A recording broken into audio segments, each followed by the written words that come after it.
Hi everyone. We're at the end of the semester and it's time for your final performance.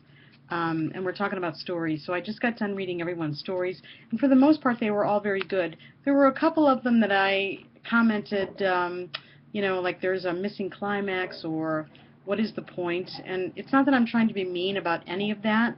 But if I'm asking you about what the point is, then I'm mostly asking you if you're going to tell your story to an audience, especially an audience that you don't know, it's really important that you are able to somehow make that story instructive or helpful to someone or make it relevant to strangers. So if I told you, oh, last week I met the man of my dreams and we dated for 3 days and I said, nope, that's it, I'm certain that we're going to get married, and I tell this lovely story, it's not that it's a good or a bad story, it's that I've basically just told a story about something that happened to me that I benefited from, that really doesn't apply to anyone unless you really get a kick out of couples that meet and spend as very little time together getting to know each other and then deciding to get married, really making marriage a sacred thing. I'm just kidding.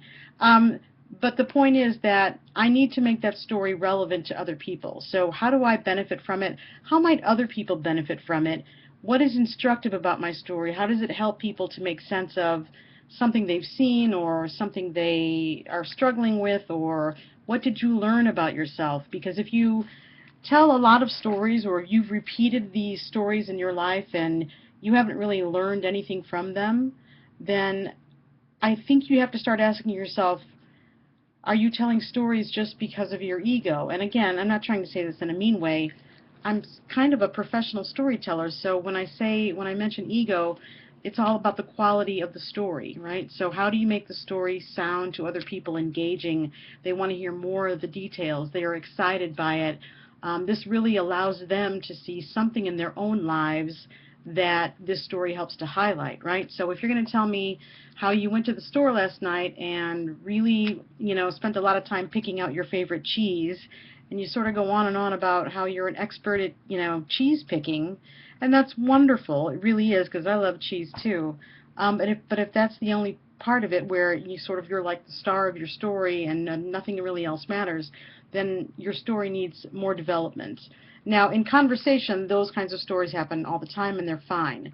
But when you're telling a story in a class like this and for an audience, your story has to be much more purposeful, much more deliberative. So that's what I mean. If you go back and read your comments, and I've asked, a few of you had proposal stories, and again, those are lovely.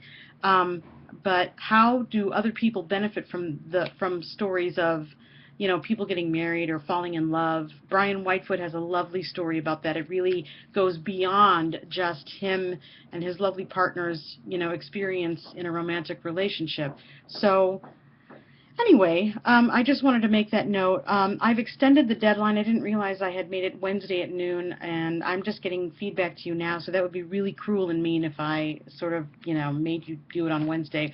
For some of you who turned in PowerPoints and things that are already done, if you want to use that as your final, if you did well on the draft, and many, if not all of you who did that did, you can use that as your final project assignment, and just let me know so that I can make sure to grade it again for the points, and everything will be fine. So looking forward to seeing them. Listen, it's been a great semester. All of you have done really well.